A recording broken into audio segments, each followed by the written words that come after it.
Good evening, sir. Good evening, Ji. Good evening.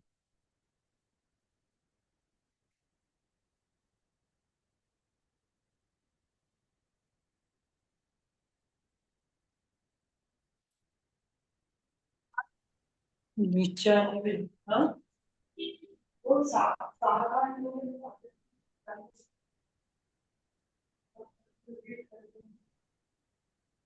Story में test वगैरह नहीं थी हमारा तो उससे काफी ना वो क्लियर होते कंसेप्ट में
ओके, तो स्टार्ट करते हैं क्लास। अब आप ये बताइए कि कौन सी केस स्टडी करनी है आज। Liquidation, voluntary liquidation, CIRP, pre pack, कौन सी करना चाहते हैं? हाँ क्या sir? Which case study do you want me to cover today? CIRP is best sir. CIRP, okay okay okay, ठीक है, CIRP कवर करते हैं। ओके।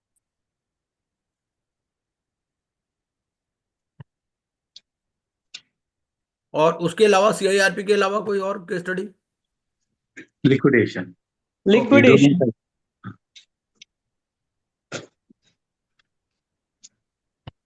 पहले CIRP कर लेते हैं, फिर लिक्विडेशन कर लेंगे। Yes good sir. Evening sir. Good evening जी, good good evening evening. Sir. हाँ। यस। CIRP में भी बता दीजिए आप कौन सी पर्टिकुलर केस स्टडी आप कवर करना चाहते हैं, हो सकता है कुछ कवर की हो ऑलरेडी। नहीं नहीं सर, रिपीट भी हो जाएंगी तो दिक्कत थोड़ी है। नो बस ठीक है, प्रॉब्लम। ठीक है, ठीक है। ओके। रिवीजन हो जाएगा ना सर। हम्म। और सर यही एग्जाम में आ जाए तो हम्म। लकीली। कोई बात नहीं, थोड़ा सा कोशिश करूंगा मैं थोड़ा और इनपुट डालने की इसमें। Yes sir. Okay, so this is the case study. ये एग्जाम में आई भी थी।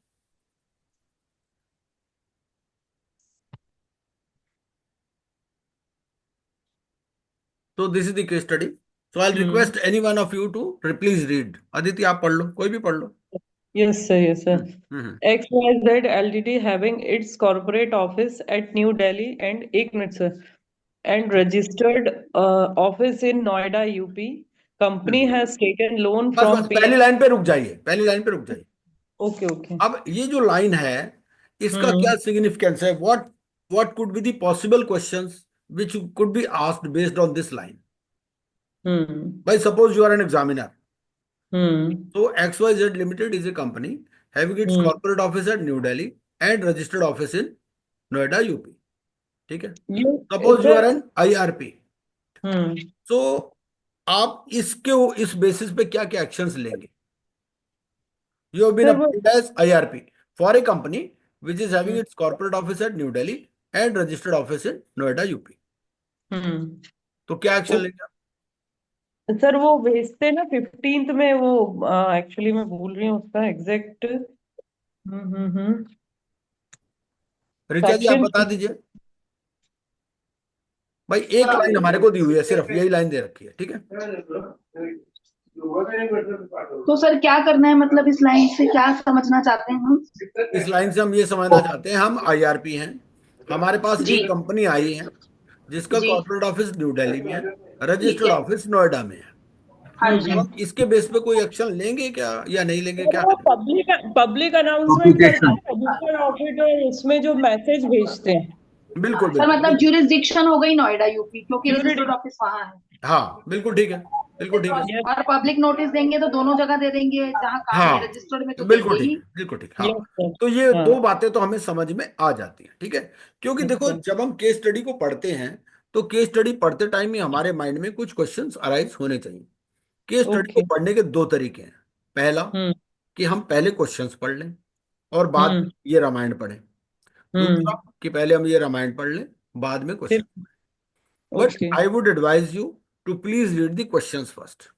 ओके। क्योंकि अगर आप क्वेश्चंस पहले पढ़ते हैं तो क्या होता है कि जब आप ये केस स्टडी पढ़ेंगे ना, जो फैक्ट्स पढ़ेंगे, तो आपके हम्म। माइंड में वो क्वेश्चन घूमते रहेंगे।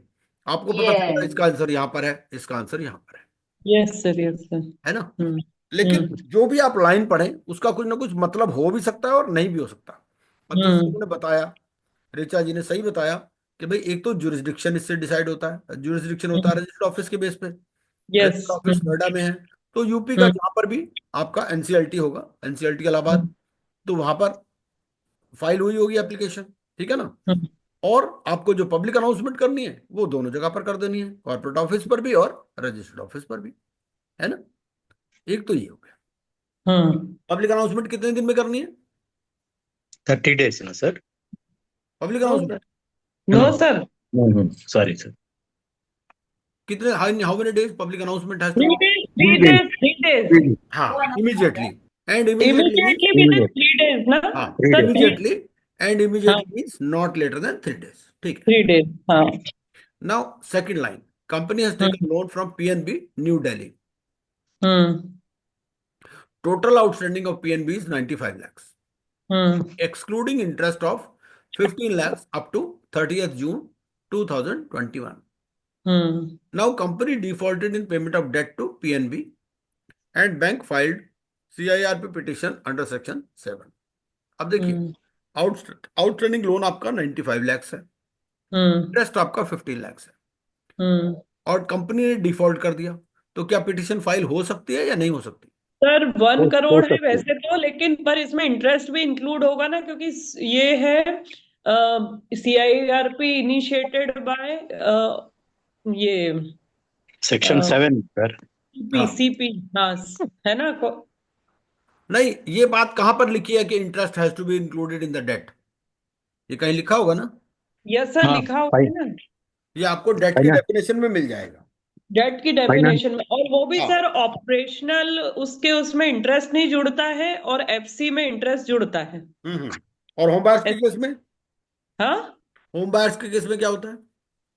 इंटरेस्ट ऐड होता है. कितना? सर वो एक शायद 8% ना सर? 8% No, है, sir. unless a different rate has been specified in the agreement. Yes, sir. If Yes. something has been specified in the agreement, then it is that rate, otherwise it is 8%. ठीक है जी. और आपको financial debt की definition देख लेनी होगी. तो financial debt में आपको मिल जाएगा कि financial debt section 5 subsection 8, financial debt means a debt along with interest if any which is disbursed against the consideration for the time value of money. Section 5 subsection 8. तो आपका जो फाइनेंशियल डेट है वो 95 प्लस 15 है. Now company defaulted in payment of debt to PNB and bank filed CIRP petition under section 7. ठीक है. On 7th of August 2021, public announcement was made. हम इसको थोड़ा सा चेंज कर देते हैं. इसमें हम ये कर देते हैं कि ये यही डे ऑफ एडमिशन है, द डेट ऑफ एडमिशन, क्योंकि डेट ऑफ एडमिशन इसमें क्लियर नहीं आ रहा. Date of admission of petition. ठीक है. तो इन्होंने क्या किया कि पब्लिक अनाउंसमेंट कर दी on the date of petition itself. Petition admit हुई, इमीडिएटली कर दिया. XYZ Limited is in the business of generation of power from coal. इसका बिजनेस क्या है? Generation of power from coal.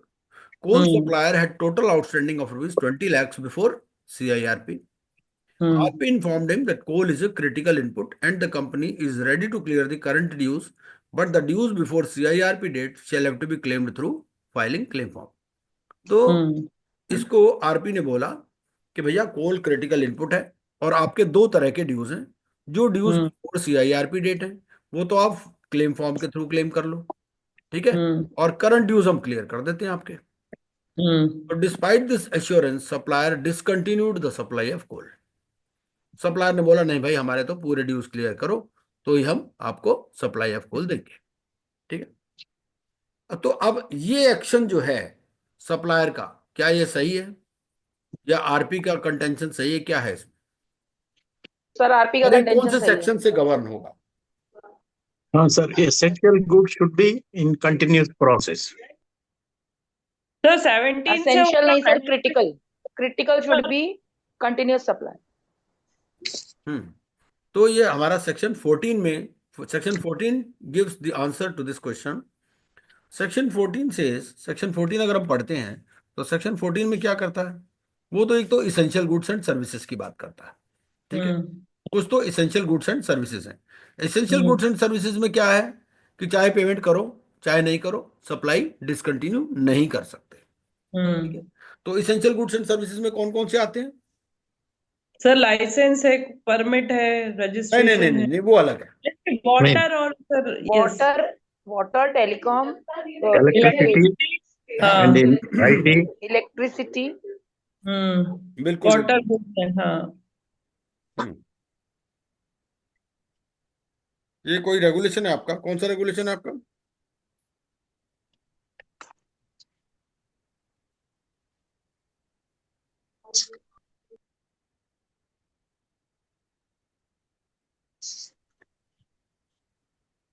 Regulation number 32। Regulation 32 से electricity, water, telecommunication, information technology services. इसके अलावा दो तरह के ड्यूज और हैं which section 14 talks of. Section 14 क्या बोलता है? एसेंशियल सप्लाईज में तो चाहे पेमेंट करो चाहे नहीं करो, काट नहीं सकते, ठीक है। दूसरा, कुछ ये है परमिट, कोटा, कंसेशन, लाइसेंस वगैरह, उसमें क्या कहता है? उसमें कहता है so long as you are clearing the current dues, your permit, registration, licence, quota, concession, clearance can not be cancelled. Because क्योंकि सीआईआरपी में आइडिया क्या है? सीआईआरपी में ये है, the idea is to keep it as a going concern, ठीक है। और तीसरा क्या है?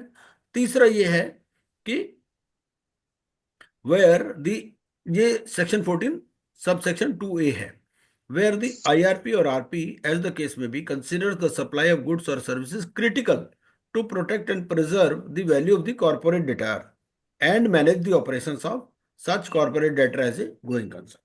तो यहां पर जो क्रिटिकल गुड्स या सर्विसेज है, ठीक है, तो यहां पर कोल क्या लिख दिया इसने? क्रिटिकल इनपुट है। तो उसमें भी यही बात है, वो ये कहता है कि भाई supply shall not be terminated, suspended or interrupted during the period of moratorium except where such a corporate debtor has not paid dues arising from such supply during the moratorium period। ठीक है, तो moratorium period वाले clear करने हैं, पुराने वाले claim के through. अच्छा, अब अगर सप्लायर नहीं सप्लाई कर रहा तो आईआरपी आरपी के पास क्या ऑप्शन है? He has to approach AA, na sir, हाँ, तो for first of giving all them. he will tell the supplier that you are violating section 14 subsection 2A because coal has been identified as critical input by me, so you cannot supply, you cannot stop supply of coal so long as we keep clearing your current dues, ऐसा करके उसको बोलना है। But still, if you persist in your stance, then we won't have any option except to approach the adjudicating authority for necessary directions in this regard, ऐसा करके पहले उसको letter देगा, ठीक है। उसके बाद में फिर अगर फिर भी वो नहीं कंप्लाई करता, फिर आपको एडजुडिकेटिंग अथॉरिटी के पास जाना है, ठीक है जी। Mister D, the erstwhile director, जो पास्ट डायरेक्टर है, he has given a loan of rupees 10 lakhs and filed the claim before RP and he admitted the claim, but Mr. D was not given the place in COC, ठीक है। Mister D था, वो पहले director था company में, आज की date में नहीं है। उसने अपना क्लेम फाइल किया, उसका क्लेम एडमिट कर लिया, लेकिन उसको सीओसी में जगह नहीं दी। तो क्या ये बात सही है? सीओसी में नहीं देनी चाहिए जगह या नहीं? सीओसी में डायरेक्टर्स को भी जगह देते हैं ना सर, बस वोटिंग से नहीं रहती। सर वो ही बिकम्स क्रेडिटर ना, तो उसको बुलाना तो पड़ेगा फाइनेंशियल हाँ क्रेडिटर। सर, ये उसको बुलाएंगे, लेकिन अब ऐसा है ना, नहीं, ये है, he was a erstwhile director, he was a past director, इसने लोन दे रखा है, ठीक है, 10 लाख रुपए का, इसने अपना क्लेम फाइल किया, क्लेम तो एडमिट कर लिया, लेकिन सीओसी में जगह नहीं दिया। तो क्या बात ठीक, ये जो अप्रोच है ठीक है या गलत है? सर सही है, क्योंकि ही बिकम्स रिलेटेड पार्टी। नहीं, रिलेटेड पार्टी तो नहीं है, क्योंकि नहीं है पास्ट सर, डायरेक्टर था है ना ना वो तो। डायरेक्टर। आज की डेट में डायरेक्टर नहीं है वो एक्स डायरेक्टर है ना भाई। हाँ पर सर उसको सीओसी में जगह देंगे ना सर? हाँ, बिल्कुल देंगे, क्योंकि ये, हाँ अब क्वेश्चन क्या हो गया? क्वेश्चन ये हो गया इनडायरेक्टली कि जो पास्ट डायरेक्टर है, मान लो एक आदमी डायरेक्टर था 5 साल पहले, ठीक है, हाँ, तो आज की डेट में तो डायरेक्टर नहीं है ना वो, तो नहीं आज की है। डेट में तो रिलेटेड पार्टी नहीं है। यस, अगर आज की डेट में रिलेटेड पार्टी नहीं है, तो he is as good as any other financial creditor. या फाइनेंशियल क्रेडिटर को तो जगह देनी है सीओसी में, यस, है ना। हाँ, तो mister x, one of the creditor having outstanding of rupees 15 lakh, filed claim on 25/11/2021, but the RP did not admit the claim।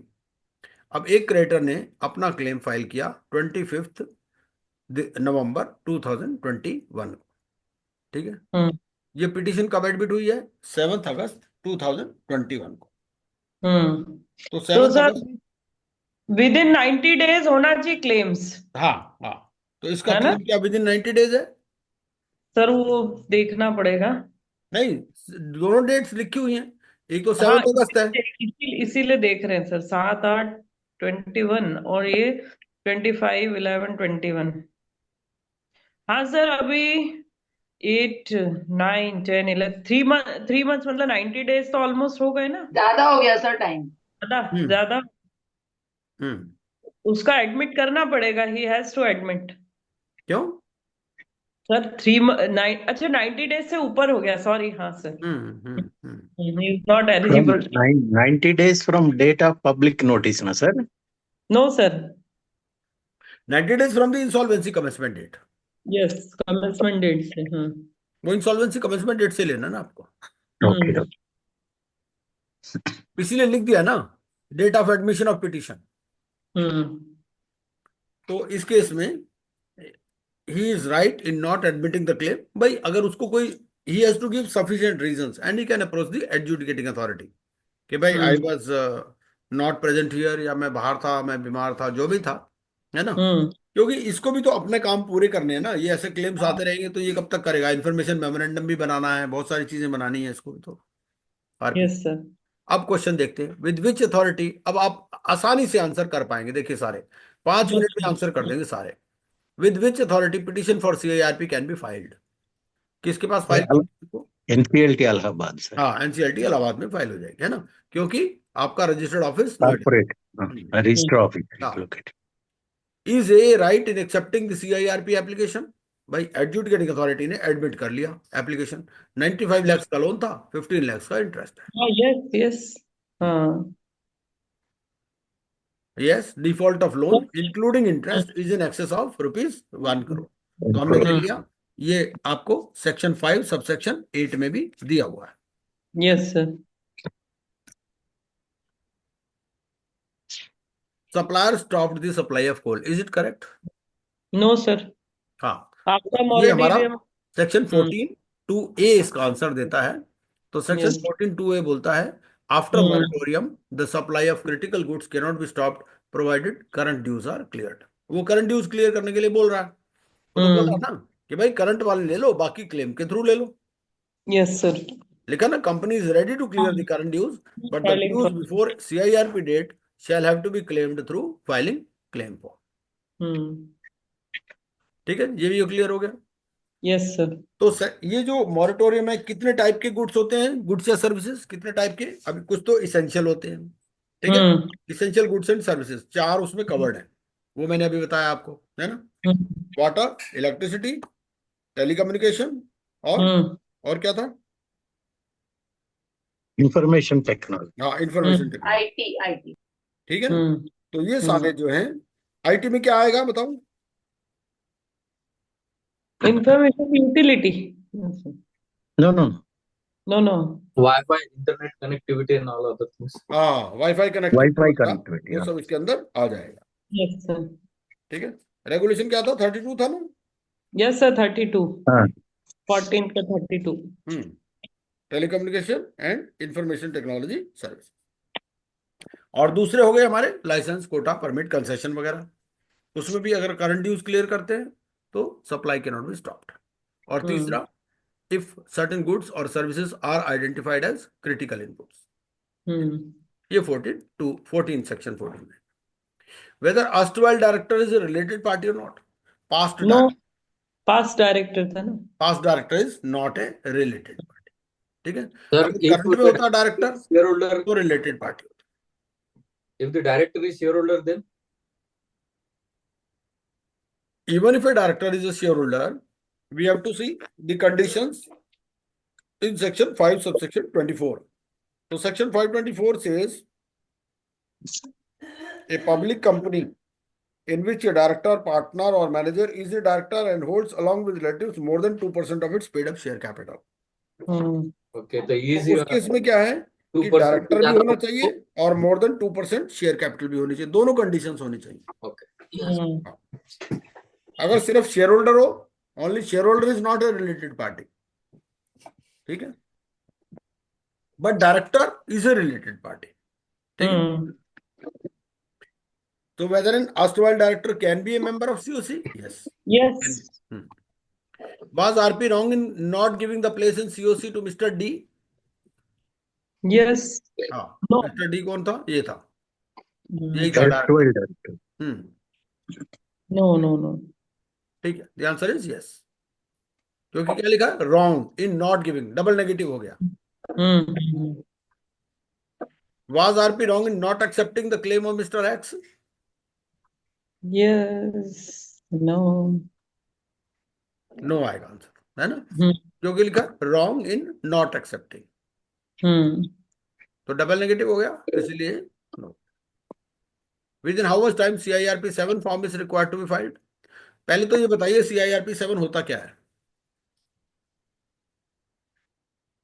Sir जब डिफॉल्ट होता है तब हम जब कोई टाइमलाइन में काम नहीं कर पाते तो हम अथॉरिटीज को इन्फॉर्म करते हैं that we have not been able to बिल्कुल कंप्लीट द बिल्कुल। तो रेगुलेशन 40B हमारा बोलता है, रेगुलेशन 40B क्या बोलता है? रेगुलेशन 40B ये बोलता है कि where an activity 1A 40B 1A where any activity is not completed by the date specified, the IRP or RP as the case may be shall file form CIRP 7। ठीक है, तो उसको CIRP 7 file करना है। कितने दिन के अंदर फाइल करना होता है CIRP 7? विद इन 30 days के अंदर।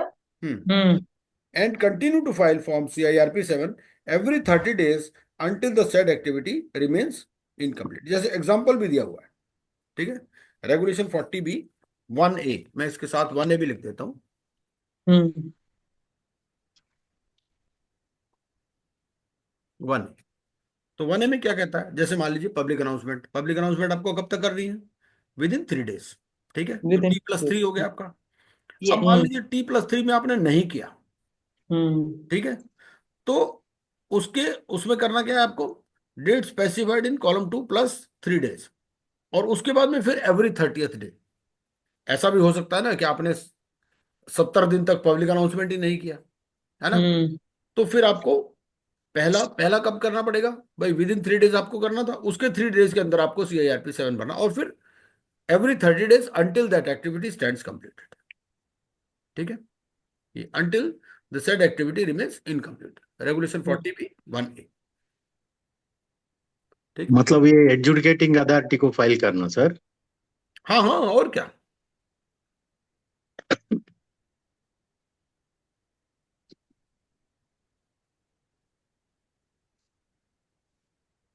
अच्छा, ये देखते हैं। मिस खुद ने इरेगुलरिटी की है, वो खुद ही बताना है। हाँ, वो तो है ही।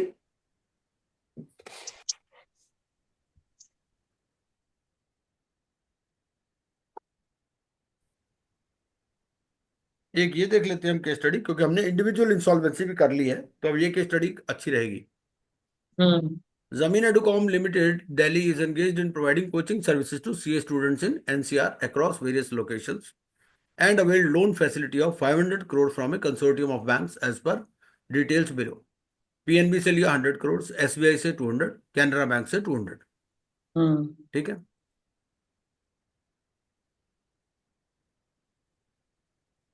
the loan is secured against various properties and assets owned by Zamin Educom Limited। Hmm. अब मान लीजिए NCLT में पिटीशन फाइल करनी है, तो पहली बात तो कौन पिटीशन फाइल कर सकता है? तीनों ही कर सकते हैं सर, ओवरऑल ये होना चाहिए सर। हाँ, तीनों तीनों में से इंडिविजुअली भी कर सकते हैं, जॉइंटली भी कर सकते हैं। जॉइंटली भी, FC कैन इंडिविजुअल और जॉइंटली कंसोर्शियम फाइनेंस में जनरली लीड बैंक ही करती है। हाँ, बिल्कुल बिल्कुल बिल्कुल। Zishan and Company, a partnership firm having 3 partners, namely Zamil, Istiaq and Shanbag, stood guarantor for the loans availed by Zamin Educom Limited। ठीक है, Zamil, Istiaq and Shanbag are also directors in Zamin Educom Limited। ये directors भी हैं और guarantors भी हैं, जो normally होता ही है, और इनकी पार्टनरशिप फर्म भी है। COVID impacted the business badly and Zamin Educom Limited went into rough weather। There was a default in respect of loan availed from PNB। तो PNB का डिफॉल्ट हो गया। Now PNB is contemplating taking action under SURFACE against Zamin Educom Limited। SURFACE में सोच रही है action लेना। While SBI has agreed to the proposal, but Canara Bank is against any such action for the time being। क्योंकि उनका तो default हुआ नहीं है, सिर्फ पीएनबी का डिफॉल्ट हुआ है। तो can PNB initiate proceedings under SARFAESI against जमीन एडुकॉम लिमिटेड? क्या पीएनबी सरफेसी में एक्शन ले सकती है? पीएनबी का डेटा 100, ठीक है। एसबीआई का, एसबीआई भी एग्रीड है, एसबीआई भी बोल रहा है एक्शन ले लो, 200 उसका है। और कैनरा बैंक कह रहा भी एक्शन मत लो। तो हाँ, तो ओवरऑल इनका वो परसेंटेज निकालेंगे ना सर, तो जैसे 500 था, हाँ, तो तो इनका वो परसेंटेज निकालते हैं, 50% से ऊपर होना चाहिए सर। 60%, 60%, 60% 60%। ओके। तो in case of consortium funding, अगर आपको कोई एक्शन लेना है तो आपको 60% of the creditors should agree. Okay. ये कहाँ पे है सर? ये कौन सा रेगुलेशन में? ये सरफेसी एक्ट में लिखा हुआ ये सरफेसी एक्ट में है। हाँ। Okay. Now since no agreement could be reached, अब देखो सरफेसी में तो एक्शन हो नहीं सका, तो PNB decided to file an application under section 7 of the IBC against जमीन एडुकॉम लिमिटेड। तो पीएनबी ने सेक्शन 7 की पिटीशन फाइल कर दी। Now can Yes. SBI and Canara bank file a joint application along with PNB under section 7? Yes sir, because FC है ना, हाँ। Financial creditors can file The joint. application filed by PNB was admitted and Mr. Dahiya, as suggested by PNB in his application, was appointed as IRP। ठीक है, mister Dahiya को appoint कर लिया। तो सबसे पहले ये क्या करेंगे? आईआरपी, तो ये सबसे पहले सीओसी करेंगे ना सर, पब्लिक अनाउंसमेंट देंगे सर। हाँ, सबसे पहले ये पब्लिक अनाउंसमेंट करेंगे। Public announcement, okay. पर पब्लिक अनाउंसमेंट, हाँ ओके सर। पब्लिक अनाउंसमेंट करेंगे सबसे पहले। सर इसमें दो चीज होता है ना sir. Immediately when CRP is initiated, date of admission, immediately he has to take over the control of the corporate data, management affairs of the corporate data. Sir. First of all, normally what happens practically, they write an email to the bankers. Okay, we have been appointed as IRP or RP, so you do not affect any debits in the account. This is the first step. है ना? तो they naturally go to the office if it is available. मान लो कोई office अगर available है, functional है, तो वहां पर जाते हैं। कोई कैश इन हैंड है, they take it into his custody, है ना? कोई भी जो मूवेबल एसेट्स हैं, they take them under their custody and control, इस तरह से। But all these things are simultaneous. Public announcement भी होती है, टेकिंग कस्टडी एंड कंट्रोल भी होता है। Yes, sir. Parents of various students had deposited fees for the tenure of 2 years amounting to rupees 50,000. There are 1,500 such students. Do such students or their parents constitute a class of creditors? ये जो है, अब ये तो educational institution है, students ने fees जमा करा रखी है, तो ये जो स्टूडेंट्स हैं या इनके पेरेंट्स हैं, whether they can constitute a class of creditors or not? This is the question. No sir, because they are वो एक ऑपरेशनल क्रेडिटर्स होंगे। हाँ, क्योंकि सुप्रीम कोर्ट के जजमेंट है। सुप्रीम कोर्ट की जजमेंट क्या कहती है कि debt arising out of advance payment for supply of goods और services is an operational debt. Operational, हाँ। है ना? और ऑपरेशनल डेट के केस में क्लास ऑफ क्रेडिटर नहीं हो सकते। Class of creditors can only be in respect of financial creditors. ये बात कहाँ लिखी गई है? कहीं लिखी भी होगी ना बात ये, लाइक होम बायर्स ना सर? यस, हाँ। तो आपका ये आपको मिल जाएगा, क्लास ऑफ क्रेडिटर्स डेफिनेशन में मिल जाएगा, NCIRP regulation 21AA। Class of creditors means A class with at least 10 financial creditors under clause B of subsection 6A of section 21, and the expression creditors in a class shall be construed accordingly। ठीक है, तो एक बात ध्यान में रखनी है आपको, जो ऑपरेशनल क्रेडिटर्स है उनमें कोई क्लास नहीं होती, फाइनेंशियल क्रेडिटर्स में क्लास होती। Some of the students studying are less than 18 years of age. Does it affect their right to claim money from the institute? No sir, because minors have the right to take benefits. Right. So minor can be a beneficiary in a contract as per Indian Contract Act. अगर उसकी कोई liability आती तो liability के लिए हम कह सकते थे कि वॉइड एब इनिशियो है, लेकिन अगर उसको कुछ पैसे लेने हैं तो उसमें कोई दिक्कत नहीं है। The assets owned by Zameen Educom Limited are as under immovable properties हैं, टेक्निकल इक्विपमेंट है, पेटेंट्स एंड ट्रेडमार्क्स है, ठीक है। Assets are spread over 10 locations and valuers identified are not willing to visit the locations due to pandemic. PNB had got the valuation done few months ago. PNB ने कुछ महीने पहले valuation करवाया था। Can Mr. Dahiya take into account the valuation done by PNB या उसको fresh valuation करवाना ही पड़ेगा? No sir, it is करवाना पड़ेगा। acceptable. नहीं एक्सेप्ट कर लेंगे सर इसको, अगर ड्यू टू 6 मंथ पैंडेमिक। पुराना है क्या, वो भी देखना पड़ेगा ना सर। देखिए ऐसा है, वैल्यूएशन करवाया किसने? फाइनेंशियल क्रेडिटर ने करवाया, इसने तो ओके। करवाया, कॉर्पोरेट टैक्स ने तो करवाया नहीं ना, वो तो फाइनेंशियल क्रेडिटर ने वैल्यूएशन करवाया था। हाँ तो इट इज नॉट एक्सेप्टेबल। हाँ। Yes sir. When Mr. Dahiya visited the various premises owned by Zameen Educom Limited, he found that the Jishan and Company, a partnership firm, was also operating from the same premises. उसने देखा कि एक partnership firm भी वहां पर काम कर रही है, पार्टनरशिप फर्म का भी बोर्ड लगा हुआ है। तो इस केस में जो IRP है वो क्या एक्शन ले सकता है? खाली करवा देगा सर। पेपर्स मांगेगा सर और वो डॉक्यूमेंट्स। वो पहले तो सबसे पहले कहेगा भाई whether you are rightfully occupying this premises, है ना, आपके पास कोई लीज एग्रीमेंट है, कोई रेंट एग्रीमेंट है, क्या है आपके पास, है ना। तो he will ask for documents from Zeeshan and company to prove their rightful occupation. In the first COC meeting constituted by Mr. Dahiya, the members of the COC passed a resolution for removal of Mr. Dahiya. तो COC ने अपनी पहली meeting में एक resolution pass कर दी for removal of mister Dahiya. अब ये रेजोल्यूशन कितनी परसेंटेज पर पास होनी चाहिए? 66 and recommended mister Lohia to be the RP। What are the remedies available to mister Dahiya? इसके पास क्या रेमेडीज अवेलेबल है मिस्टर दहिया? कुछ नहीं सर, उसको छोड़ना ही पड़ेगा ना, ही has to quit.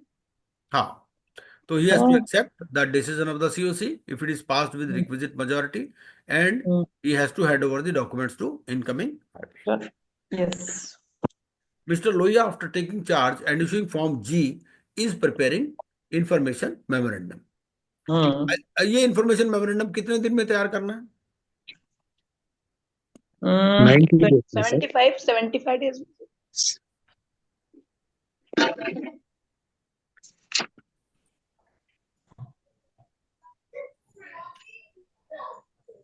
Information memorandum on or before 95th day.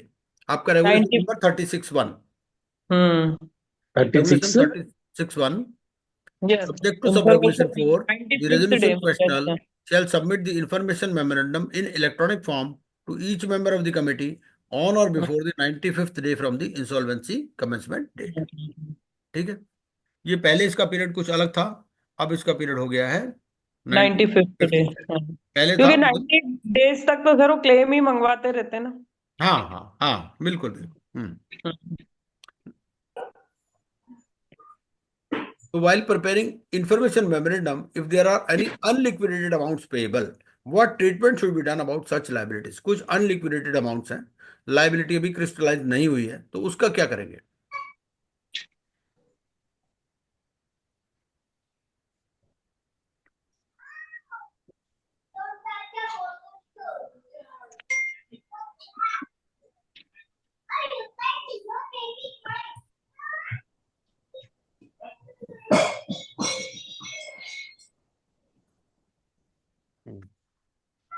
Sir जितनी अराइज हुई है उसको ही लेंगे।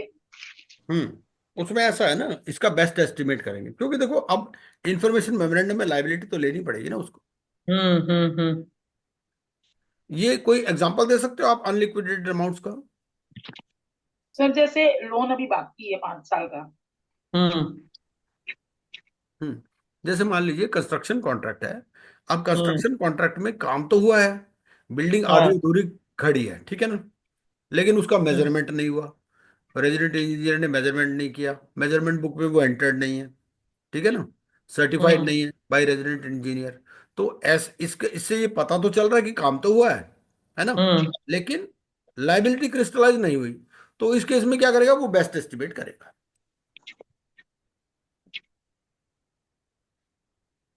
Mr. Lohia, in response to RFRP, got 3 resolution plans matching the criteria fixed by COC. How he will evaluate such plans? इसके पास 3 plans आ गए।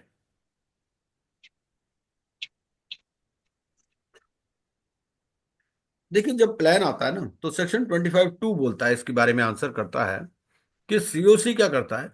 COC एक तो criteria decide करता है, ठीक है, in commensurate with the scale of operations and business, और फिर एक इवेल्यूशन मैट्रिक्स डिसाइड करता है सीओसी, और जितने भी प्लान्स हैं उसको इवेल्युएट किया जाता है in accordance with the evaluation matrix and criteria finalised by the COC. ठीक है, ये सेक्शन 25(2) अगर आप पढ़ेंगे तो सेक्शन में ही दिया हुआ है, रेगुलेशन पे जाने की जरूरत नहीं है इसके लिए। सेक्शन 25(2) मैं पढ़ देता हूं आपके लिए। हाँ, यस सर। हाँ, तो सेक्शन 25(2) बोलता है, 25(2)H है मेरे ख्याल, हाँ यस, 25(2)H। 25(2)H क्या बोलता है? Invite prospective resolution applicants who fulfill such criteria as may be laid down by him with the approval of committee of creditors having regard to the complexity and scale of operations of the business of the corporate debtor and such other conditions as may be specified by the board to submit a resolution plan or plans. तो criteria कौन fix कर रहा है? COC, ठीक है, और ये plans invite करेगा। Present all resolution plans at the meeting of the committee of creditors. ये तो 25(2)H और I।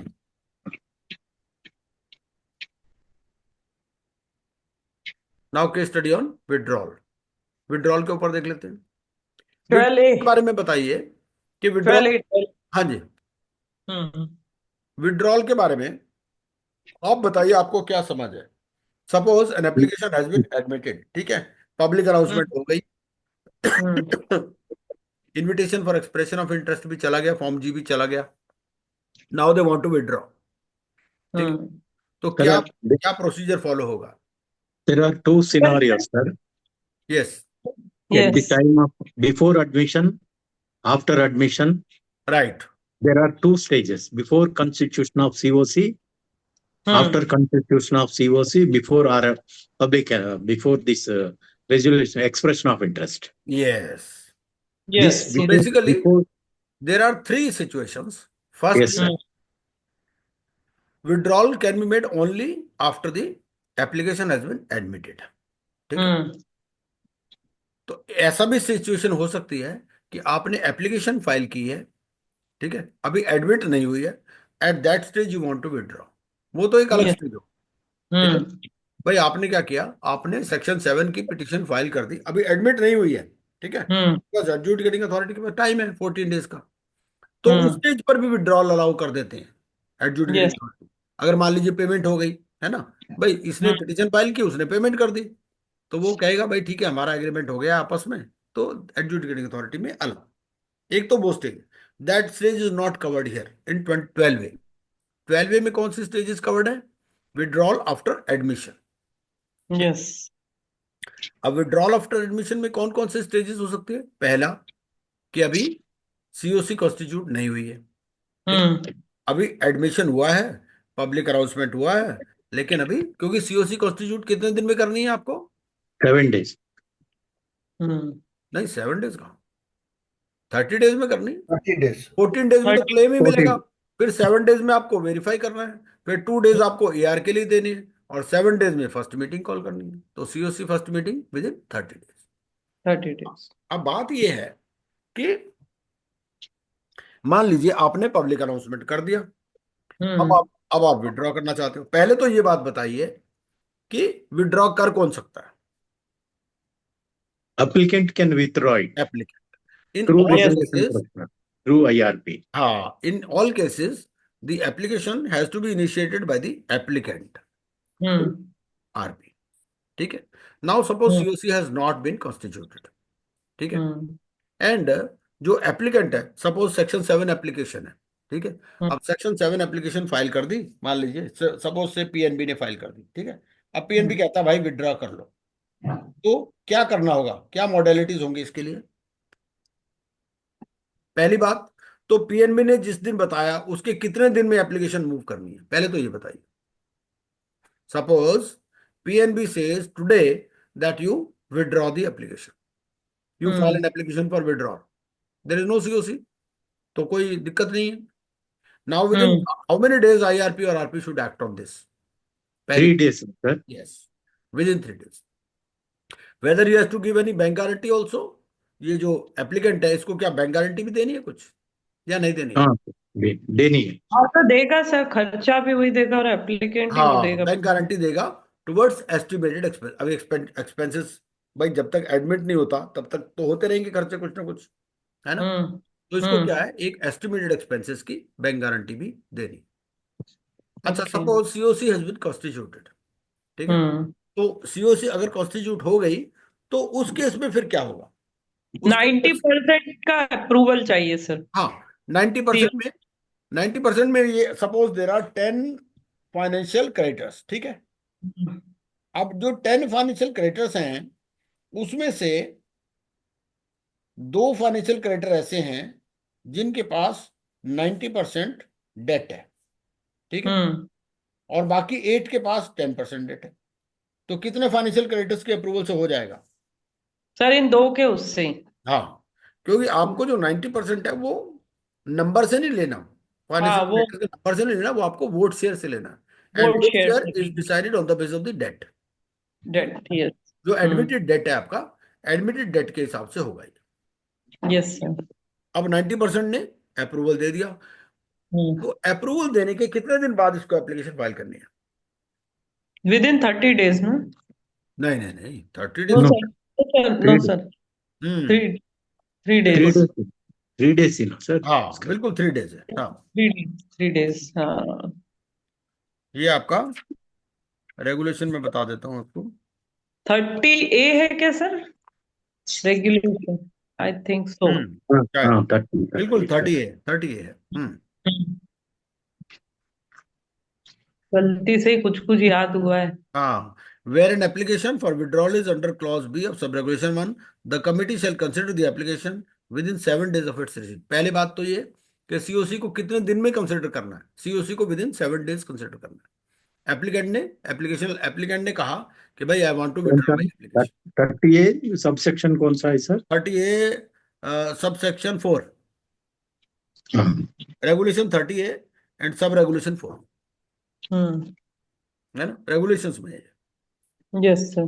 तो सबसे पहले तो एप्लीकेशन अगर विड्रॉल की दिए तो पहले तो कमेटी के पास कितना टाइम है? Committee shell consider such withdrawal with in 7 days.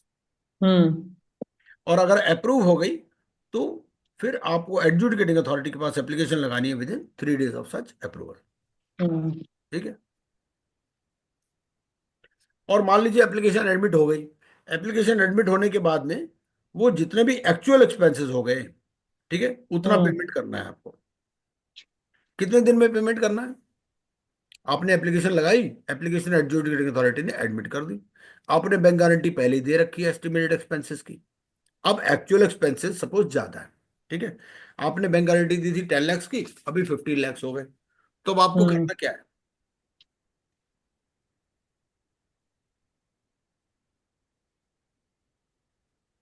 क्या करेंगे सर? मतलब कितने दिन में जमा कराने हैं आपको? अप्रूवल के कितने दिन में ये पैसे जमा कराने हैं, क्वेश्चन ये है। 45 डेज में सर। ना ना ना ना ना, with in 3 days of such approval. इतनी जल्दी? और क्या, रेगुलेशन otherwise they 30 have है, to invoke bank अब guarantee. रेगुलेशन 7, अगर 3 डेज में नहीं कराते तो बैंक गारंटी इन्वोक कर देंगे आपके। और उसके अलावा without prejudice to any other action permissible against the applicant under the code, ठीक है जी। सर कितने है ये सर? ये रेगुलेशन 30 है, sub regulation 7, IRP regulation. Okay sir. तो ये बातें आपको मुंह जुबानी याद होनी चाहिए, इतना याद होगा तो आप फटाफट आंसर दे पाएंगे सब बातों। इसी देखो, ये तो प्रोसीजर है, कहानी ही तो है किस्म से। Yes sir. इसमें कुछ याद ही नहीं करना, 3 और 7 है बस, एक 3 डेज है, 3 डेज है और 7 डेज है बस। सीओसी को कंसिडर करना है विद इन 7 डेज, और 3 डेज में आरपी को एप्लीकेशन फाइल करनी है। अगर सीओसी नहीं कॉन्स्टिट्यूट हुई तो एप्लीकेंट के बिहाफ पर कर देगा, और सीओसी ने अप्रूवल दे दिया तो उसके विद इन 3 days कर देगा। बैंक गारंटी लगा देनी है टुवर्ड्स एस्टिमेटेड एक्सपेंसेस, है ना। और उसके बाद में जब अप्रूवल हो जाएगा तो विद इन 3 days आपको एक्चुअल एक्सपेंसेस जमा करा देने हैं। नहीं जमा कराएगा तो बैंक गारंटी फॉरफिट कर देंगे। इतनी ओके, तो ये विड्रॉल हो गया। 373 पे चल रहा है ये। हाँ, an application was filed under section 9 of IBC by Kotal Bank. It was admitted against the CD Messrs ABC. Before constitution of the COC, a settlement agreement was signed. ठीक है, and form FA was submitted to the IRP on October 12, 2021. ठीक है, ये form FA क्या है? Sir ये Withdrawal form. Settlement होता है उसका है, नहीं, विड्रॉल फॉर्म है ये। विड्रॉल Form FA, ये आपका विड्रॉल फॉर्म है। ठीक है, application for withdrawal of corporate insolvency resolution process. ठीक है, तो फॉर्म FA फाइल कर दिया टू दी IRP, है ना, on 12th October. The IRP, Mr. Smart, submitted the application for withdrawal under section 12A on October 18, 2021. इसने 18th अक्टूबर को file कर दी फॉर विड्रॉल। तो क्या विद इन टाइम है या नहीं है ये? नो सर, 6 days हो गए ना। हाँ, विद इन 3 days आपको फाइल करनी है। तो 3 days में ही करना था। हाँ, however, IRP post filing of the application under section 12A proceeded to constitute the COC, filed an application under section 19(2) towards Dawn Corporation, undertaken valuation of the assets. 6 COC meetings were also held post filing of the application under section 12A. होता क्या है कि आप application file कर देते हो, adjudicating authority तो जरूरी नहीं ना कि उसको फटाफट डिसीजन दे दे। एडजुडिकेटिंग अथॉरिटी के बार 6 महीने लगा देती है। अब बात ये होती है कि उस 6 महीने में आप क्या करोगे? क्या आप प्रोसेस को कंटिन्यू करोगे, प्रोसेस को स्लो डाउन करोगे क्या? ये क्वेश्चन आता है। अब इसने एप्लीकेशन तो लगा दी, एडजुडिकेटिंग अथॉरिटी से कोई डिसीजन आ नहीं रहा, ये अपना काम करता जा रहा है। ठीक है, Mr. Smart incurred a cost of 8 million. The A passed orders dated 30th May 2022 and allowed closure of the CIRP process, disallowed substantial part of expenses incurred by the IRP. वो जो उसके expenses थे उन्होंने allow नहीं किए। Adjudicating authority also passed some adverse remarks against the conduct of Mr. Smart. क्योंकि होता क्या है, जब आपने विड्रॉल एप्लीकेशन लगा दी तो आपको स्लो डाउन कर देना है। आपको उस पेस पे नहीं चलना है। आपको ये नहीं कि भाई मेरा तो मंथली फीस है 5 लाख रुपए, मेरी तो हर महीने फीस मिलती रहेगी मुझे, नहीं, ऐसा नहीं है। तो घर ही बैठ जाओ ना, फिर ये बैठ रहो। तो was Mr. Smart justified in continuation of CIRP after filing applications under section 12A?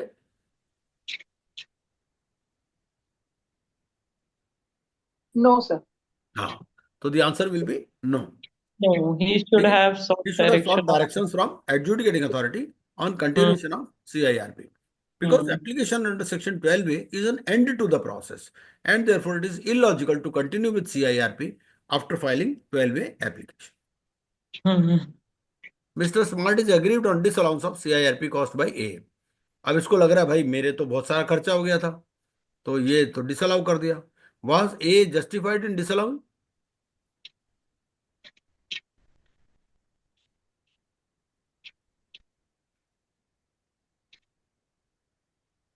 तो आंसर इसमें ए रहेगा।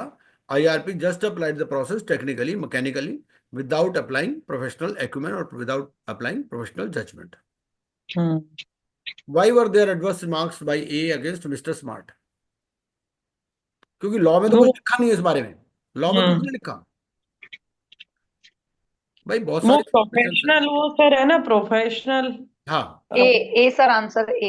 ये आंसर ही होगा मिस्टर आंसर ए होगा। Ultimate. Mr. Smart took undue advantage of the situation as there is no express law. Mr. Smart did not apply his professional acumen and continued the CIR. Yes. For section 12A application, how much voting in favor of COC is required? In favor by COC is required. 90%, sir. तो COC Yes, to vote by minimum majority of 90% of voting. For section 12A, how much value of bank guarantee is required?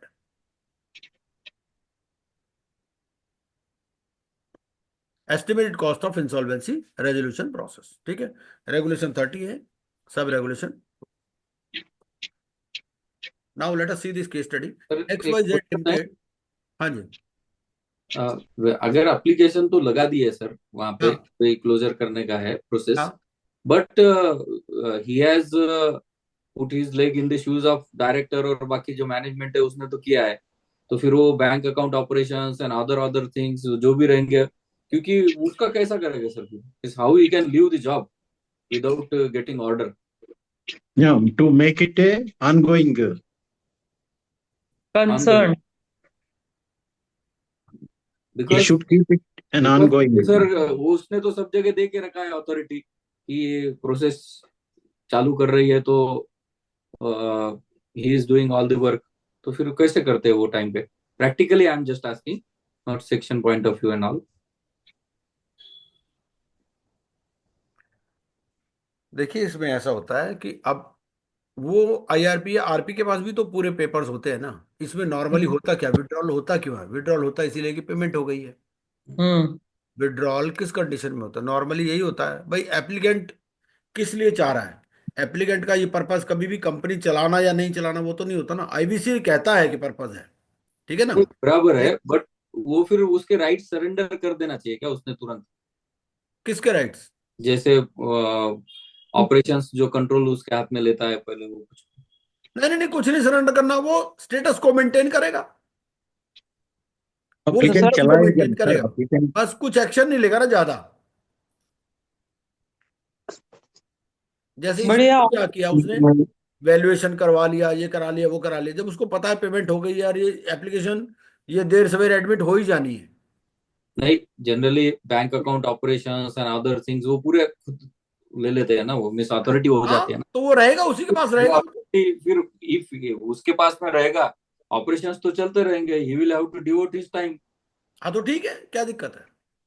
नहीं, दिक्कत नहीं, नहीं, फिर एक और एक reasonable in sir, charging Gupta the sir, expenses. और एक बात है गुप्ता सर, हाँ generally in withdrawal cases, NCLT is taking it up on urgent basis as the case is disposed of immediately. हाँ So बिल्कुल। within 3 days, hmm they are passing. There is no need to check anything when applicant has filed it हाँ क्योंकि through COC में resolution दिया तो professional, करना ही है उनको। and resolution professional has received its payment because he is also signatory of that agreement. So NCLT is taking it up on priority, right. and there is no question of arising 6 months extension, 3 months extension immediately on its filing. हाँ It is the top right because yes. one case is disposed before the NCLT.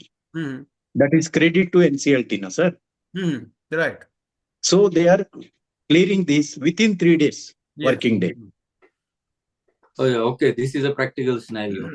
Practical scenario. that Yeah, is. yeah. That's just I just wanted to know that only. This is practical scenario, sir. हाँ right. No case of 12A is allowed beyond 1 month. Till Another case study, XYZ Limited, hereinafter referred to as CD, is an export-oriented unit engaged in manufacturing of consumer durables. For this purpose, the CD imports certain items from Japan, for which an LC was opened with PNB. The CD also availed finance facility from PNB to the tune of 100 crores. LC agreements with PNB specified that the goods and services received by way of the LC transactions would be the security for the whole LC amount, including margin money. Margin money was deposited by way of FD of rupees 20 lakhs against LC. Okay. On default, PNB filed an application under Section 7. Adjudicating authority referred the application filed under Section 7 to mediation under Section 442 of the Companies Act. Okay. This reference to mediation was challenged by PNB before NCLT, which remanded the case to NCLT. The application under Section 7 was finally admitted by the NCLT on 15th September 2022 and Mr. Jain was appointed as an IRP. Mr. Jain was later confirmed as an RP. ठीक है, ये facts clear है? हाँ। PNB adjusted the margin money on 20th September 2022. ठीक है, application कब admit हुई है? एप्लीकेशन एडमिट हुई है 15 सितंबर को।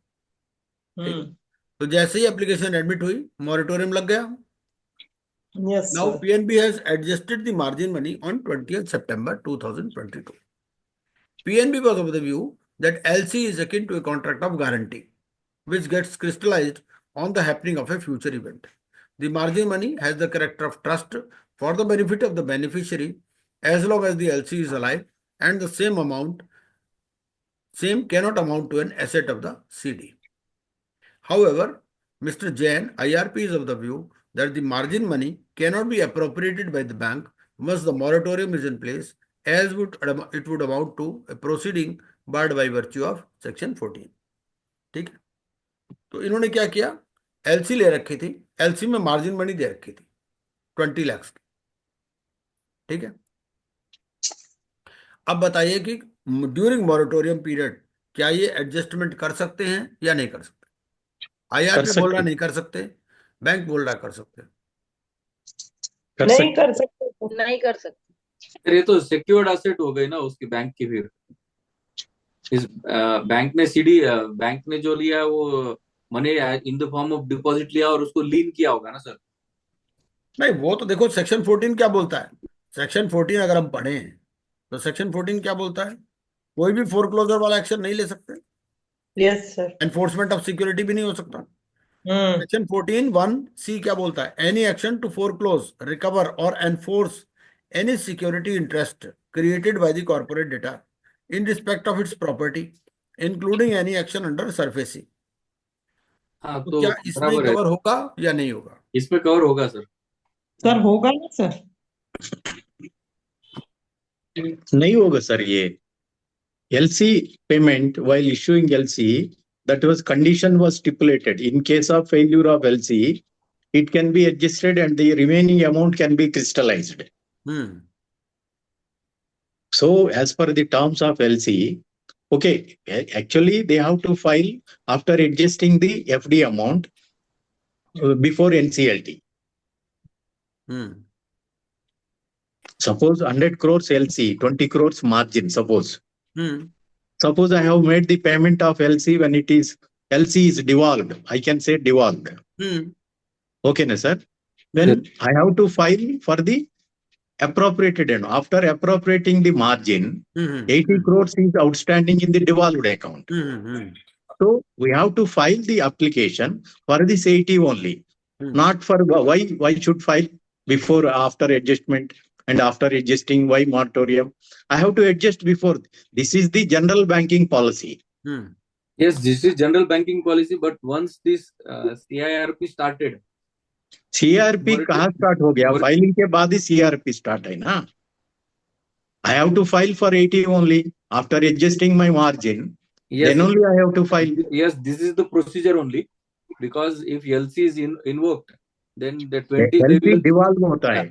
yes, you have bank devolved. Guarantee देखिए इन्वोक इसमें होता है। ऐसा है ना, ये पॉइंट देखिए कि Admitted हो गया ना 15th admission application has been admitted on Admitted. 15th September and this adjustment is being done on 20th September. Whether it will make any difference? वही बोल रहा हूँ ना, NCLT चालू हो गया है तो उसके बाद में नहीं कर सकेगा।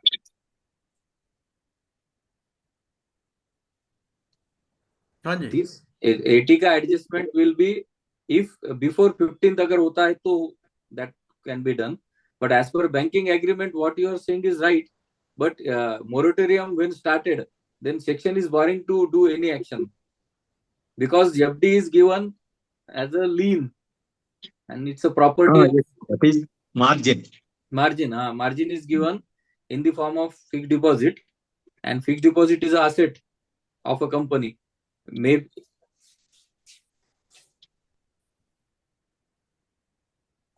so I think here it is not justified.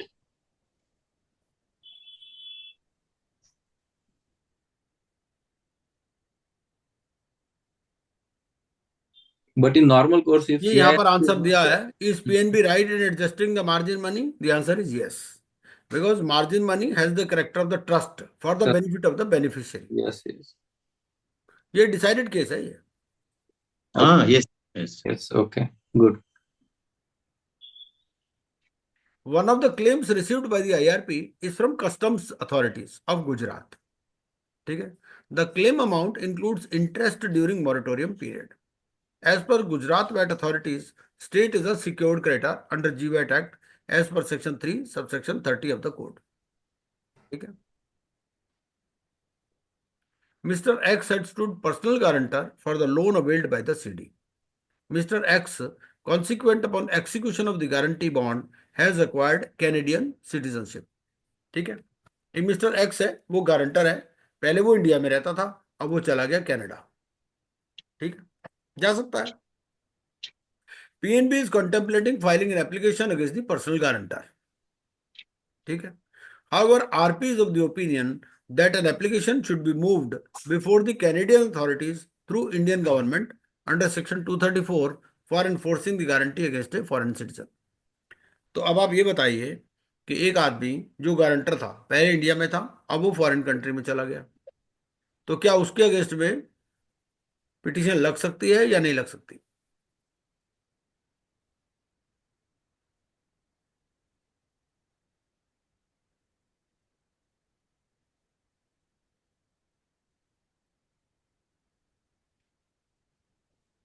पहले गुजरात वेट अथॉरिटीज वाला केस देख लेते हैं.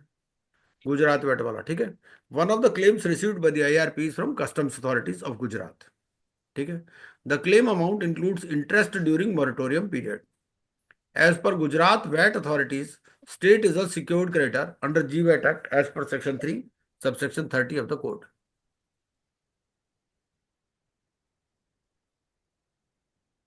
तो can Gujarat VAT authorities be termed as secured creditor? ये गुजरात वैट अथॉरिटीज, भाई गुजरात वैट एक्ट में लिखा हुआ है कि state is a secured creditor and state has first charge for the dues from the trader या जो भी आपका डीलर, रजिस्टर्ड डीलर. तो by virtue of operation of law, state Gujarat VAT authority has been termed as a secured creditor. ठीक है, section 3 subsection 30 उसमें लिखा है सर, लेकिन एज पर कोड में secured creditor means in whose favor the security asset has been created. तो वो क्या इसीलिए कहता है ना, रेनबो पेपर में क्या बोला, such security interest could be created by operation of law also. Oh, Yes, even in Maharashtra also, sir. हाँ. Whatever government dues are, they goes with the property. They can be recovered as a land revenue. So the definition of secured creditor in the IBC does not exclude any government or government authority. ठीक है, rainbow paper judgement था इसको. Rainbow paper में है क्या sir? Now, are Gujarat VAT authorities right in claiming interest during moratorium period? Moratorium period में interest claim कर सकते हैं या नहीं कर सकते? No interest can be claimed during moratorium period. ठीक है, ऑपरेशनल क्रेडिटर्स को इंटरेस्ट नहीं मिलता.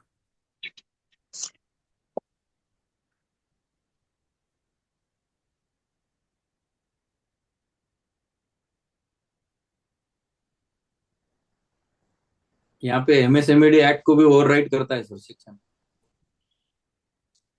वो ICICI बैंक केस में वही हुआ. इसका बताइए, इसका क्या होगा? क्या एप्लीकेशन पर्सनल गारंटर के अगेंस्ट में फाइल हो सकती है, नहीं हो सकती?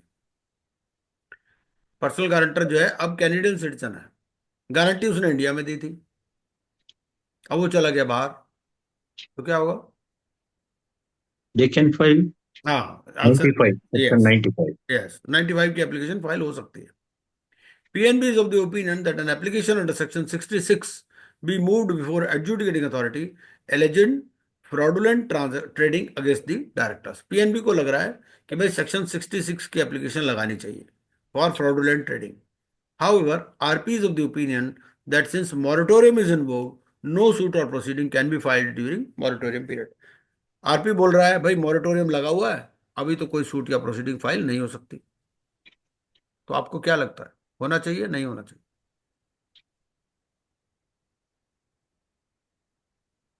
PNB बोल रहा है सेक्शन 66 की एप्लीकेशन फाइल करो, RP बोल रहा है मोरेटोरियम लगा हुआ है, कोई प्रोसीडिंग या सूट फाइल नहीं हो सकता.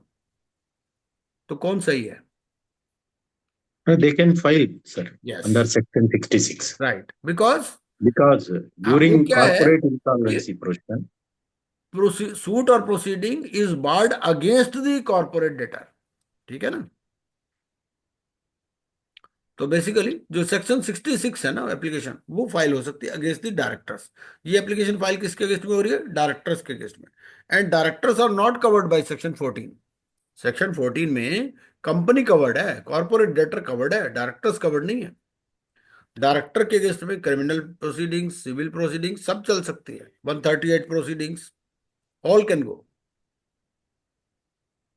RP is of the opinion that there are chances of revival of the CD, ठीक है, and is trying is best to keep the unit as a going concern.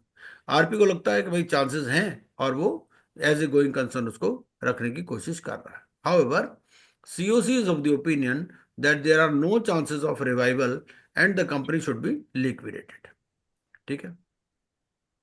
COC को लग रहा है कि भाई चांसेस ऑफ रिवाइवल नहीं और लिक्विडेशन करो। Some funds are lying in the bank accounts of the CD for which an agenda item was placed before the COC to authorize certain debits from the account, ठीक है। This agenda item was taken for voting, but one of the COC members abstained from voting and his action resulted in not passing the agenda item with the requisite majority, ठीक है। कुछ funds थे और bank से debits effect करने थे, ठीक है। अब एक COC मेंबर उसमें उसने वोट नहीं किया और उससे वो एजेंडा आइटम पास नहीं हुई, ठीक है। Feeling miffed by the conduct of the RP, COC decided to move an application before the adjudicating authority for replacement of the RP. उन्होंने कहा भाई ये आरपी तो सारे डिसीजन गलत ले रहा है, जो ये कह रहा है हो रहा है ऑपोजिट, ठीक है। तो इन्होंने कहा इसको रिप्लेस करो। Mister Jain however is of the opinion that it deserves an opportunity of being heard in the matter before a decision is taken by the COC in this regard, ठीक है। In view of the above information, please answer the following questions. पहला, can the A refer the section 7 application for mediation under section 442? क्योंकि इसमें हुआ क्या था शुरुआत में, देखिए शुरुआत में ये हुआ था कि जो पिटीशन फाइल हुआ ये NCLT ने कहा दी मेडिएशन कर लो इसका सेक्शन 442 में, ठीक है। PNB इसमें चैलेंज किया NCLT को और NCLT ने कहा भाई मीडिएशन की पावर इसके पास NCLT के पास नहीं है, NCLT को तो एडमिट करना है या रिजेक्ट करना है।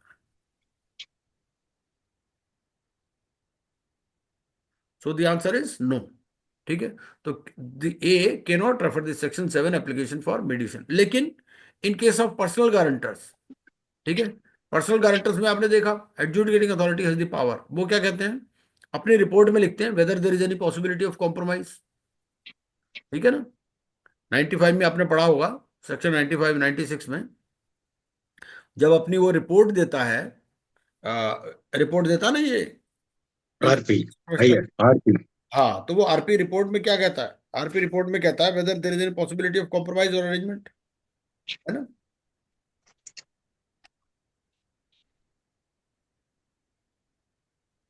सेक्शन 100 है मेरे ख्याल, है ना। रिपोर्ट कहाँ का? 100 रिपोर्ट 99 सेक्शन 99।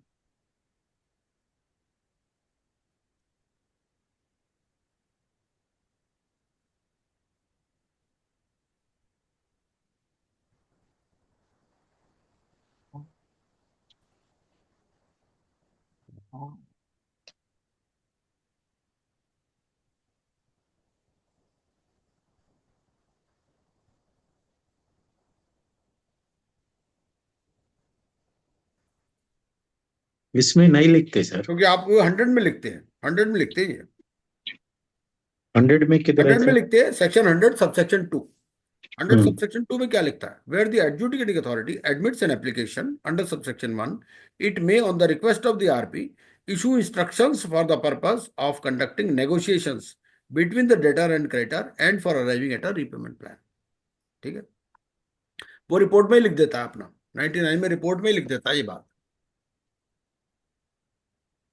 है ना।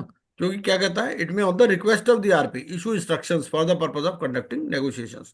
इसीलिए वो बात वो क्या करता है आरपी, जब डेटर या क्रेडिटर से कॉरेस्पॉन्डेंस करता है ना, तो उसी टाइम पे पूछ लेता है कि whether there is any possibility of compromise or arrangement, इस तरह से।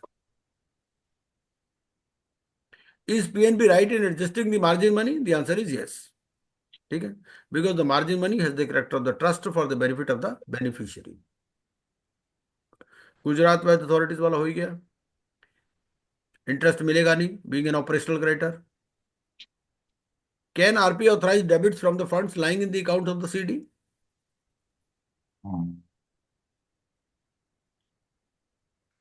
भाई आरपी को कुछ डेबिट्स करने हैं, सीओसी उसके लिए एग्री नहीं कर रही, तो क्या करेगा आरपी? नहीं कर सकता सर, अगर सीओसी एग्री करेगा तभी कर सकता। हाँ, वो क्या है कि हमारा इसका आंसर मिलेगा आपको सेक्शन 28 में।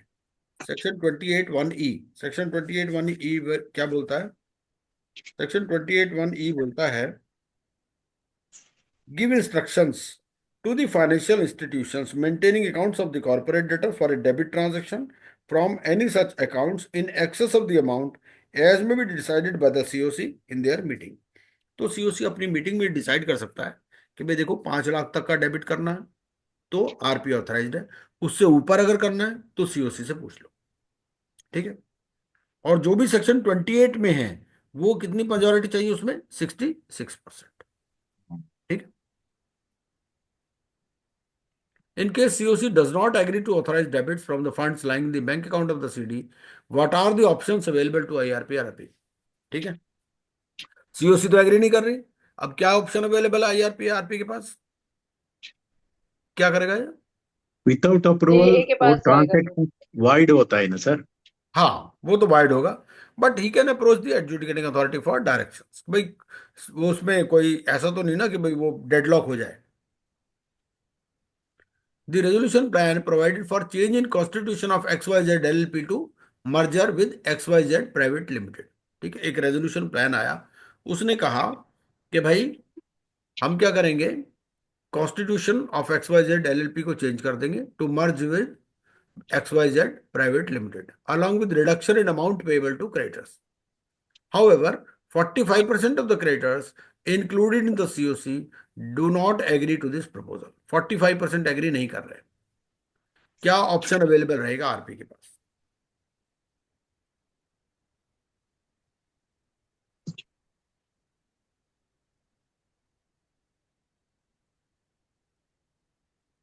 भाई 45% अगर आप नहीं आप कर रहे एग्री तो इसका मतलब क्या है कि 55 एग्री कर रहे हैं सर। 55 एग्री कर रहे हैं, है ना? तो हम्म 66% एग्री करने का रेजोल्यूशन प्लान के लिए तो, है ना?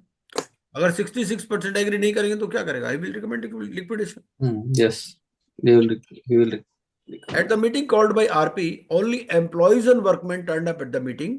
Whether the members present at the meeting constitute the quorum। जो मीटिंग कॉल की आरपी ने, एम्प्लॉयज और वर्कमैन ही आए उसमें, क्योंकि भाई एम्प्लॉयज या वर्कमैन को भी तो बुलाते हो ना आप, बुलाते हो कि नहीं बुलाते मीटिंग में, सीओसी मीटिंग में? बुलाते हैं सर। बुलाते हैं sir. If they constitute not less than 10% of the debt, ठीक है ना, तभी बुलाते हो, अदरवाइज नहीं बुलाते आप।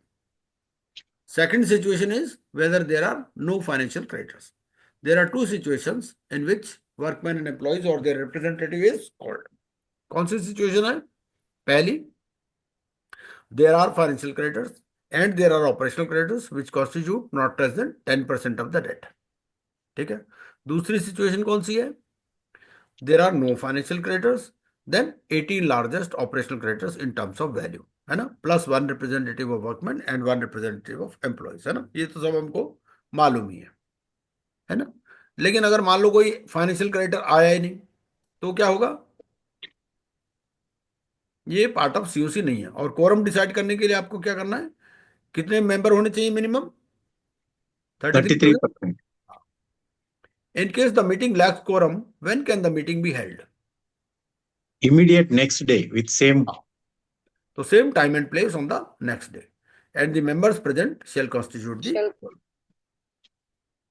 The resolution personal shall seek a vote on the matters listed for voting in the meeting from the members of the committee who did not participate in the meeting, and the voting shall be kept open for। ठीक है भाई, कई बार क्या होता है कि कुछ लोग मीटिंग में नहीं आते, तो उसके लिए वो क्या करते हैं, वोटिंग ओपन रखते हैं। तो in this case the voting shall be kept open for 24 hours from the circulation of the minutes। Sir, in case of authorized representative, that is different. Yes, 48 hours। 48 hours. Yes। Ramlal has been appointed as the RP in the case of XYZ LLP. ठीक है. Leela, the spouse of Ramlal, requests Ramlal to appoint Sohan, who is a registered valuer as per the company's rules. ठीक है. And is looking for a professional opportunity. Sohan happens to be the son of granddaughter of Leela. So can Sohan be appointed as registered valuer? भाई रामलाल कौन है? Ramlal RP appoint हो गया, उसकी wife लीला है. लीला कहती है भाई सोहन को अपॉइंट कर दो. अब सोहन कौन है? सोहन है जो लीला की ग्रैंड डॉटर है ना, उसका सन है. तो क्या उसको अपॉइंट कर सकते हैं या नहीं कर सकते?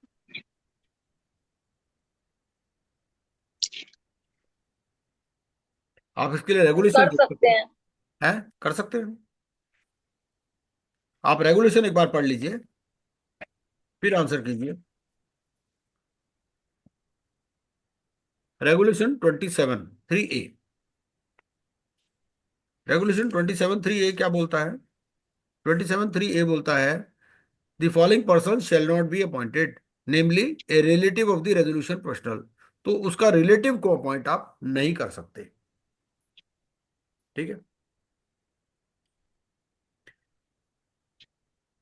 सर रिलेटिव के डेफिनेशन नहीं दिया क्या? रिलेटिव की डेफिनेशन 524A में दे रखी है ना, सेक्शन 5 सबसेक्शन 24 कैपिटल ए. तो वहां क्या बोलता है?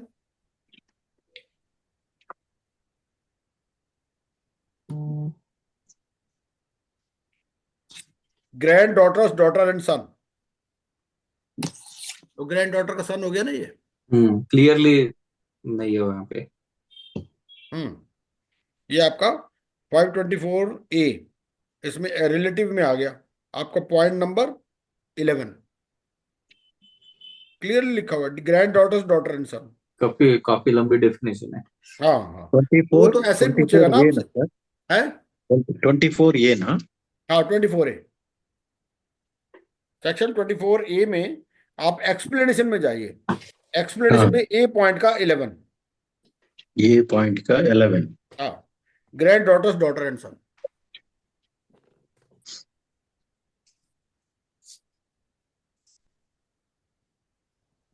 Grand daughters daughter and son. Yes, बहुत बड़ी दिया है सर.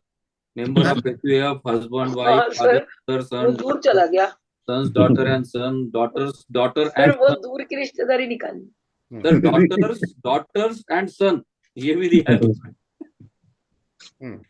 बहुत लंबा तक दिया है.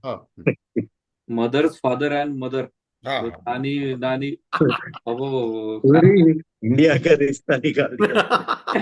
मतलब सर ऐसा कह रहा है कि कर ही नहीं सकता, रिश्तेदार आ गया कि कर ही नहीं सकता. चलिए नेक्स्ट केस स्टडी देखते हैं. XYZ Limited is a real estate developer. XYZ Limited had availed loan facility from Axis Bank to the tune of 50 crores at 8% interest per annum. The RERA approved project was to be developed into land of 5 acres owned by ABC Limited. ठीक है. अब land की ownership किसकी है? ABC limited की. और XYZ limited कौन है? ये डेवलपर है. ठीक है. तो real estate development agreement entered into between XYZ limited and ABC limited stipulated allotment of 100 flats, 20 flats in each tower to the land owner. तो वो क्या करते हैं?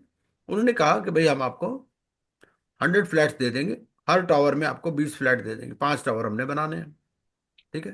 The project was divided into 5 towers A, B, C, D and E, each housing 100 flats of ₹25 lakhs each. ठीक. The scheduled date of completion of the project was 15 September 2021, but the project has not yet been completed. अभी तक project complete नहीं हुआ है. As per the allotment agreement, for delay beyond the due date of completion, that is 15 September 2021, the company XYZ Limited had to pay 12% per annum interest. Since the development agreement contained arbitration clause, ABC Limited has invoked the arbitration clause due to delayed completion. Out of the 400 flat buyers, 40 flat buyers have paid only 50% of the amount due.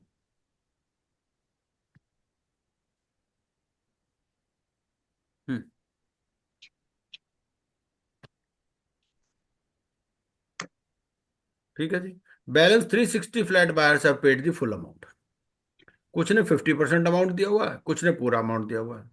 The flat owners have formed A flat owners association which is duly registered. In view of the above information please answer the following questions. ठीक है, देखते हैं कुछ questions दोबारा आ जाएंगे case study पर अगर कुछ पढ़ने की जरूरत पड़ेगी तो। पहला क्वेश्चन है, कौन एप्लीकेशन फाइल कर सकता है? क्या एक्सिस बैंक कर सकता है? एक्सिस बैंक है कौन, पहले तो ये देखते हैं।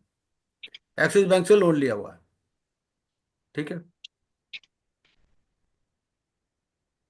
प्रोजेक्ट कंप्लीट नहीं हुआ,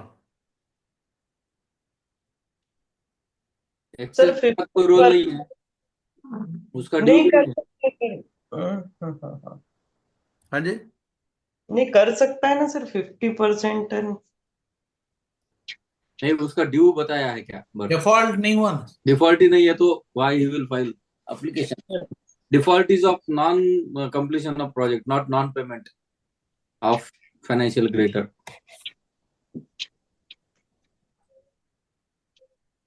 तो हमें तो सिर्फ ये बताना है ना कि एक्सिस बैंक कर सकता है because financial creditor, right?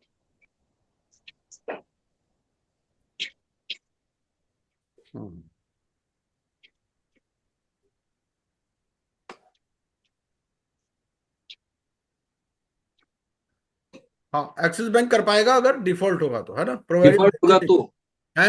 Yes sir, default yes नहीं सर। बताया है। हाँ, हम इसमें ये लिख सकते हैं, provided there is a default. Provided there is default ही आंसर देंगे सर, हाँ, क्योंकि अगर कुछ दिया नहीं है तो here not said that it is default, so answer will be no. हाँ, बिल्कुल ठीक है। फ्लैट ओनर्स इंडिविजुअली कर पाएंगे क्या? नो सर, या तो वो यूसी 10 या फिर वो 100 रहते हैं ना, 100 का हाँ, ग्रुप समथिंग, फ्लैट 10% ओनर्स और कलेक्टिवली कर सकते हैं, ठीक है। 100 फ्लैट ओनर्स collectively, हाँ। एसोसिएशन कर सकती है क्या? एआर बन के। हाँ, कर सकती है, ड्यूली रजिस्टर्ड है। एबीसी लिमिटेड कर सकती है क्या?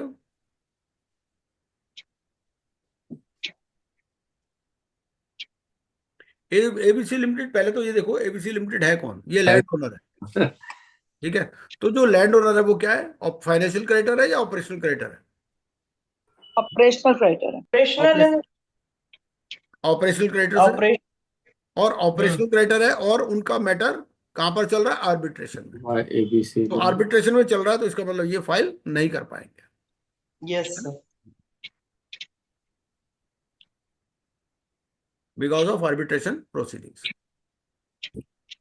ये फिर फाइलिंग है तो कोई दिक्कत नहीं है इसमें, तो कोई भी कर सकता है। The status of ABC limited, the land owner. ABC limited क्या है, ऑपरेशनल क्रेडिटर है, ठीक है। जो लैंड ओनर है वो ऑपरेशनल क्रेडिटर, नोएडा अथॉरिटी वाला केस है। In case the flat owners want to file an application jointly, minimum how many flat owners should join together? कितने होने चाहिए? 100 और 10%। 10%। हाँ, 100 और 10%, whichever is higher है, whichever is lower है, whichever is more या whichever is less। लेस ही बोलना पड़ेगा, अदरवाइज 100 ही होएगा मिनिमम। हाँ, बिल्कुल, बिल्कुल।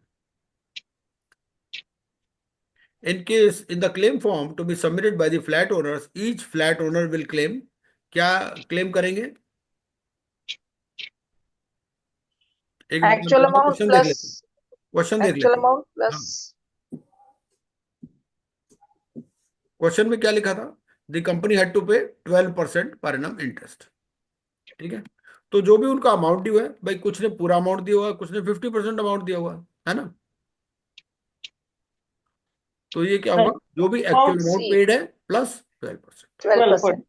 अगर मान लो कुछ नहीं लिखा होता तो क्या होता, तो 8%, तो एक्चुअल प्लस 8। हाँ। Can flat owners who paid 50% of the due amount join the flat owners who paid full amount? No.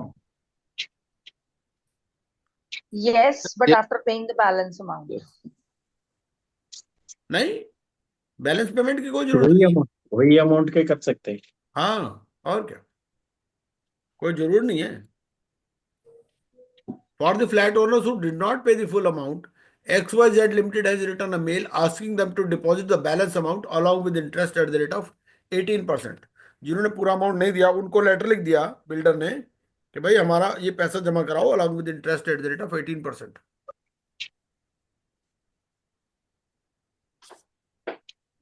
तो इस केस में क्या होगा, XYZ limited can charge only 12%।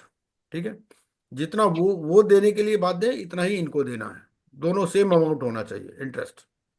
ठीक है, and XYZ limited can approach RERA for directions. RERA जो है साइमल्टेनियसली चल सकता है अलॉन्ग विद IBC, तो दोनों पार्टीज रेरा पे जा सकती है।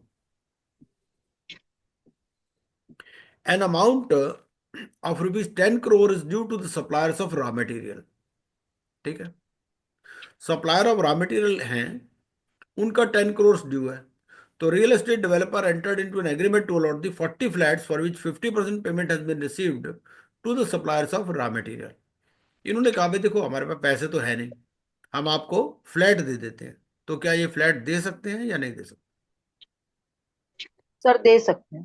दे सकते हैं सर, वो Actually क्या है, डायरेक्ट देखिए जो नहीं दे सप्लायर ऑफ सके रॉ मटेरियल है ना अलॉट हो चुके और किसी को। वो ऑपरेशनल क्रेडिटर है। हम्म भाई रॉ मटेरियल का जो सप्लायर है वो क्या है, ऑपरेशनल क्रेडिटर है। अगर फ्लैट दे देंगे तो क्या बन जाएगा, फाइनेंशियल क्रेडिटर। तो कैरेक्टर यस चेंज हो जाएगा, तो वो पॉसिबल नहीं है। तो this transaction will be hit by section 43। Hmm sir वैसे भी वो क्या बोल रहा है कि for which 50% payment has been received to suppliers. अच्छा अच्छा, सप्लायर की बात कर रहा है, ठीक है।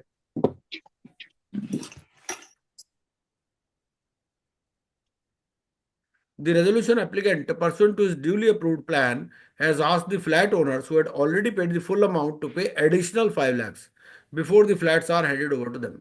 Resolution applicant ने एक प्लान दिया, उसने ये कहा कि जिन्होंने पूरा अमाउंट दे दिया उनको भी और 5 लाख रुपए देना पड़ेगा। कह सकता है क्या या नहीं कह सकता? नहीं सर, कह सकता है। एक्चुअली ये इनडायरेक्टली हेयर कट है, ओके। ऐसा होता है। ये जितने हम्म भी रेजोल्यूशन प्लान्स होते हैं ना बिल्डर वाले, भाई उन्होंने पेमेंट तो पूरी की होती है बट वो हम्म फिनिशिंग पूरी नहीं हुई होती, तो रेजोल्यूशन एप्लीकेंट क्या बोलता है उनको कि भाई आप ये और पेमेंट करो। भाई दो ही तरीके है ना, हेयर कट कैसे होगा इसमें, हेयर कट पे पैसे तो पहले ही दे चुका है वो ऑलरेडी, तो एक किस्म से इनडायरेक्टली हेयर कट हो गया ना, 50 वाली चीज 55 में मिल गई उसको। Hmm what are the options available to ABC limited? ABC limited जो हेयर कट कैसे होता है सर, अमाउंट इज इंक्रीजिंग ना, हाँ हाँ हो जाता है। when there is sacrifice then only hair cut ना सर। यस यस यस, हाँ वो सेक्रीफाइस ही हो गया ना, इनडायरेक्टली सेक्रीफाइस हो गया ये, when they are paying additional amount. ऐसा बहुत सारे केसेस में हुआ है। अच्छा, हाँ रेजोल्यूशन प्लान्स में hair approved cut resolution plans का पार्ट होता है। नहीं हो सकता। What are the options available to ABC limited the land owner? ABC limited जो लैंड ओनर उसके पास क्या ऑप्शन है? आर्बिट्रेशन क्लॉज है, आर्बिट्रेशन में जा सकता है, सिविल कोर्ट में जा सकता है, या we can become a resolution applicant also. Resolution applicant भी बन सकता है। ठीक है, आज के लिए इतना ही करते हैं, बाकी यस सर, है ना। हाँ okay sir, thank you sir. Thank you, Thank you, good sir. Night Thank you, sir. sir. कल भी यही Thank है you, ना sir. Sir? Thank you sir. हाँ, एक्चुअली कल मेरा एक लेक्चर है, तो कल मुझे देखना पड़ेगा कि कल मैं क्लास ले भी पाऊंगा या नहीं। Actually I have to go somewhere for a lecture, yes sir, और वो लेक्चर का टाइम थोड़ा क्लैश कर रहा है, तो ठीक सर, सैटरडे को कर लेते हैं क्लास, कल की बजाय, ऐसा कर लो, यस हाँ सर, चलो, ओके सर, ओके सर। है ना। हाँ okay sir, okay, thank you.